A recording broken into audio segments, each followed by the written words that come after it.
करुणा प्रचुर। और इसी भजन को गाते गाते उन्होंने अपने शरीर को छोड़ा।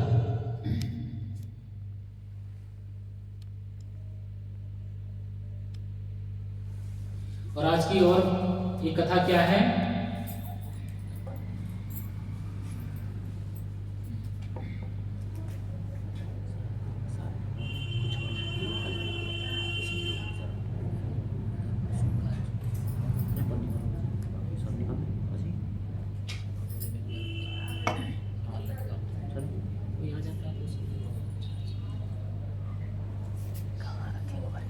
चलो ठीक है।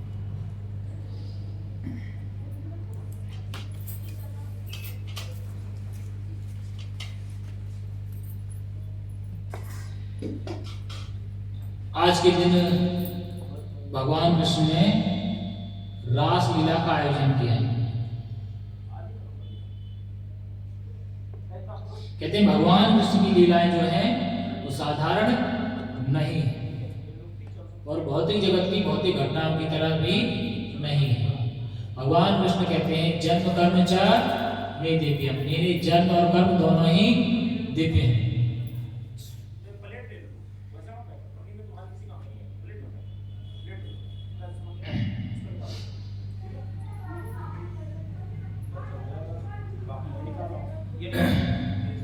श्रीमद् भागवत पुराण में कहा गया है कि भगवान की लीलाएं केवल उन्हीं को समझ में आती हैं जिनका हृदय शुद्ध भक्ति से परिपूर्ण होता है।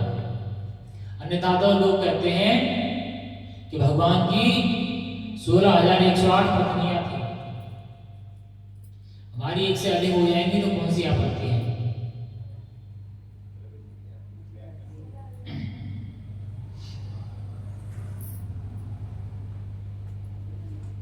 तो इसका रहस्य क्या है? रासलीला केवल नृत्य का उत्सव नहीं है कि भगवान ने जो नृत्य किया वो हम भी मनाएंगे तो हम भी रासलीला कर सकते हैं। एक नृत्य आता है डांडिया नृत्य जो होता है, वो लगभग उसी से परंपरा से संबंधित है। ज्यादा डिटेल में नहीं जाना है।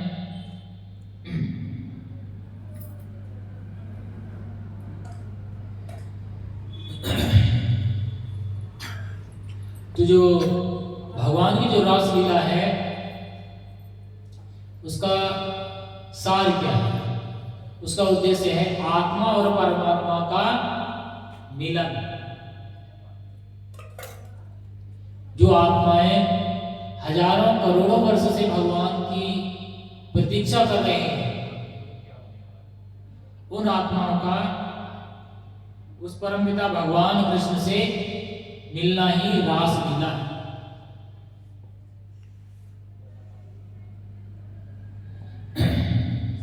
और जो वृंदावन की जो स्त्रियां हैं इनको गोपियां बोलते हैं, वो साधारण नहीं है। कहते हैं जब भगवान राम दंडकारण्य में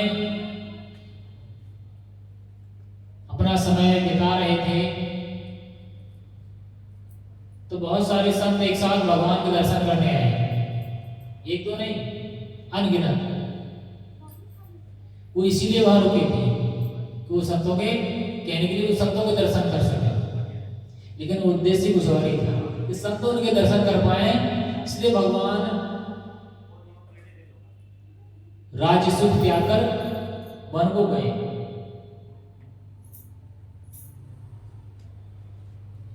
इसलिए जितने संत वहां पर भगवान राम के दर्शन करने आए हैं वो सारे संत जो हैं त्रेता युग वाले जो हैं, फिर भगवान कृष्ण के साथ में वही स्त्रियां बनकर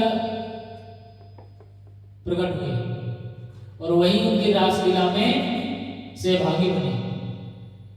उन्होंने कहा था, मन ही मन भगवान से कामना किया था कि प्रभु हमें आपके माधुर्य रस का आस्वादन करना है।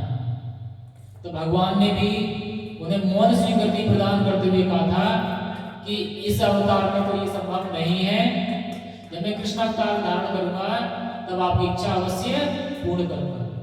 तो उन्हीं ऋषियों और महात्माओं संतों की अपनी इच्छा पूर्ति के लिए भगवान रास लीला करते हैं और उन्हीं संतों को आनंद प्रदान करने के लिए ऐसी लीला को धारण करते हैं। और हम सब भगवान को साधारण समझ लेते हैं कि जो भगवान की हम भी कर सकते हैं,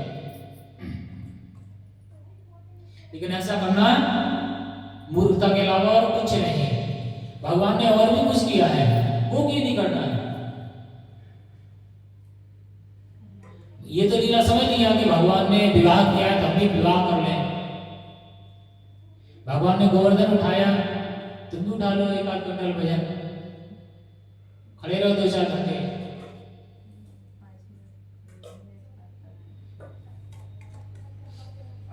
कालिया नाग के मन पे नृत्य किया, तुम किसी भंडार के पैर सर पे पैर रख दो तो बराबरी करो तो अच्छे से करो ना। फिर 3-4 घंटे वो यमुना नदी में उसी कालिया नाग से नृत्य करते रहे और उससे युद्ध भी किया। युद्ध करते करते जब वो परास्त हो गया, जब उसने भगवान की शरणागति ग्रहण की,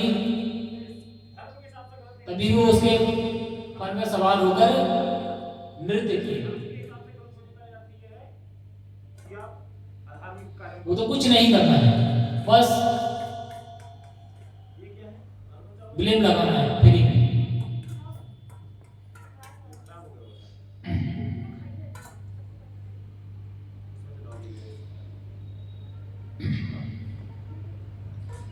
और ये लीला की क्या कहानी है, थोड़ा इस पे चर्चा करते हैं। तो क्या कह रहे हैं यहाँ पर, वो सभी संत जो है भगवान के परम भक्त थे। जैसे आपको कहा जाता है 4 नियमों का पालन करिए और माला भजन जप करिए, ऐसे ही वो संत जो हैं 4 नियम तो छोड़ो, वो अनंत काल से पता नहीं कितने समय से, करोड़ों वर्षों से भगवान के दर्शन के लिए, उनका प्रेम पाने के लिए तपस्या की है। एक वैरागी जीवन मिल गया तो ग्रहण किया, नहीं मिला तो भगवान का भजन निरंतर चल रहा है। भगवान के भजन में कोई कमी नहीं आना चाहिए।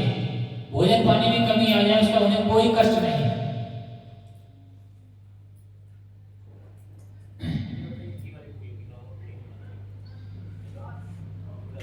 तो उनका प्रेम जो है निष्काम प्रेम था। जैसे माता और पुत्र का प्रेम होता है, सेम वही प्रेम पिता और पुत्र का प्रेम होता है, निष्काम प्रेम होता है, इसमें कोई काम भाव नहीं होता है। उसमें भी तब भी थोड़ा बहुत स्वार्थ होता है, लेकिन भक्त और भगवान के प्रेम में कोई स्वार्थ नहीं होता है। तो उन्हीं भक्तों को आनंद देने के लिए भगवान क्या करते हैं,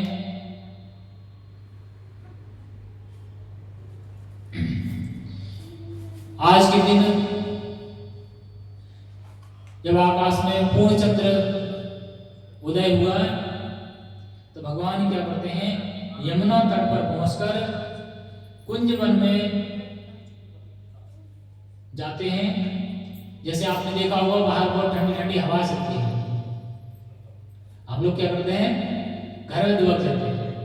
और भगवान ऐसे ही शरद ऋतु में यमुना तट पर पहुंच जाते हैं।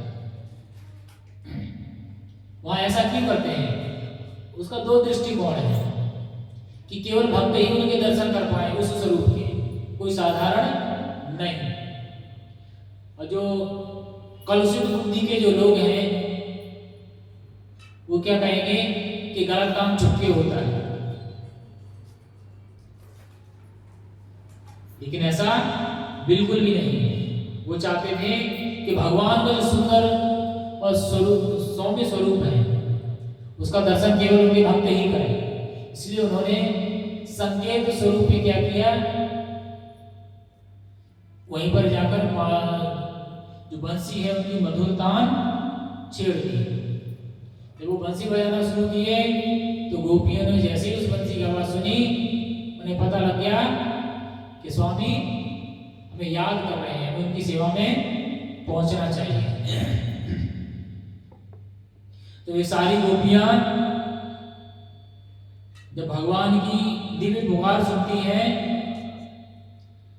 तो घर परिवार किसी की भी कोई चिंता नहीं करती हैं, जो भी काम है जैसा है वैसे ही छोड़ देती हैं और सीधा भगवान की सेवा में पहुंचती हैं।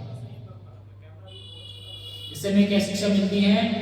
जब भगवान हमें बुलाएं तो हमें बिना किसी संकोच के सारा बंधन तोड़कर भगवान की सेवा में अवश्य उपस्थित होना चाहिए। लेकिन यहाँ उल्टा होता है, सारा काम पहले भगवान की सेवा होगा तो देखा जाएगा, नहीं तो कोई बात नहीं। बाबा जी के पास तो कोई काम है नहीं, वो तो फ्री है, तो वो करें, हमारे पास तो बहुत जिम्मेदारी है।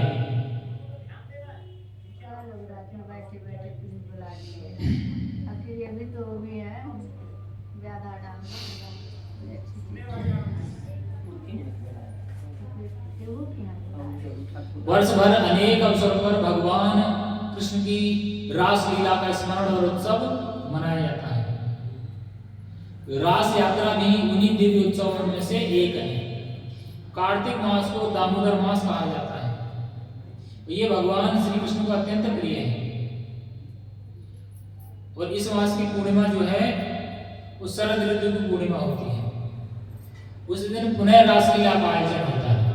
जैसे आज अभी रासलीला भगवान करते हैं, वैसे ही शरद पूर्णिमा, जैसे दामोदर मास समाप्त होता है उसी के अंतिम दिन उसको शरद पूर्णिमा बोलते हैं। शरद पूर्णिमा भी निकल के गया है, आप लोगों को याद होगा।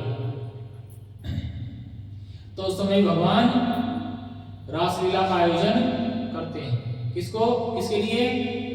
भक्तों को आनंद देने के लिए। और जो दूसरी रास यात्रा है जिसका हम आज वर्णन कर रहे हैं, वो विशेष रूप से बंगाल में मनाई जाती है।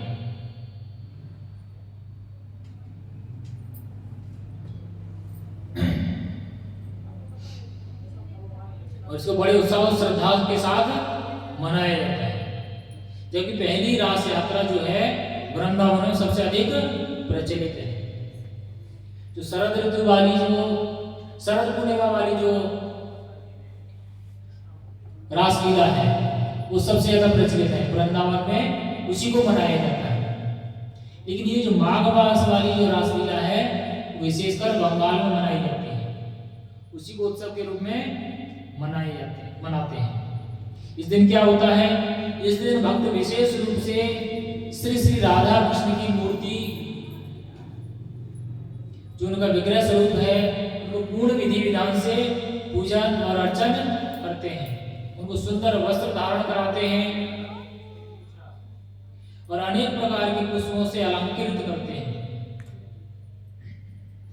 और उनके लिए दिव्य रास मंडप तैयार करते हैं और उसी रास मंडप में उनको विराजमान कराया जाता है। उनका उद्देश्य क्या रहता है कि आज भगवान रास यात्रा में प्रवेश करेंगे, इसलिए उनके लिए रास मंडप भी तैयार करते हैं। और उसी रास मंडप के चारों ओर गोपियों की भावमयी सेवा और प्रेम का दृश्य प्रस्तुत किया जाता है। अर्थात एक नाट्य कार्यक्रम भी रखा जाता है।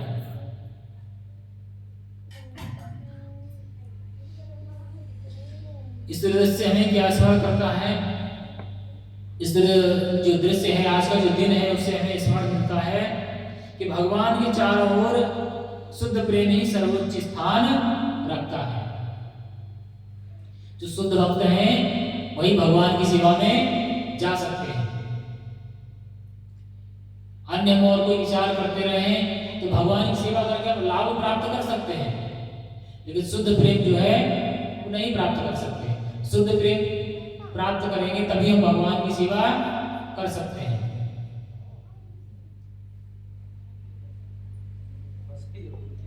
आगे वर्णन आता है श्रीमती राधा रानी का सर्वोच्च स्थान है। जो भगवान की सेवा करने वाले हैं, जो भगवान के भक्त हैं, उनमें जो राधा रानी है वो भगवान की सबसे महान भक्त है और सबसे महान सेविका भी है।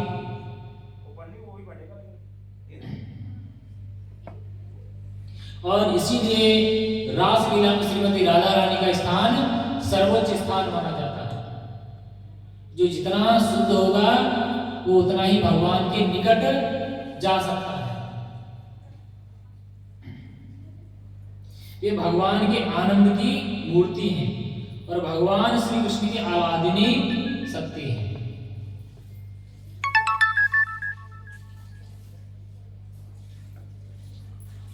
भगवान आगे संदेश देते हैं क्या? आज की जो रासलीला है उस रासलीला में भगवान कृष्ण और श्रीमती राधा रानी का जो मिलन है वो क्या दर्शाता है, उसे हमें क्या शिक्षा लेनी चाहिए? कि भक्ति का सर्वोच्च आदर्श को दर्शाता है। भक्ति का सबसे बड़ा आदर्श क्या है? हम जितने बड़े शुद्ध भक्त बनेंगे हम उतना ही ज्यादा भगवान का प्रेम प्राप्त कर सकेंगे।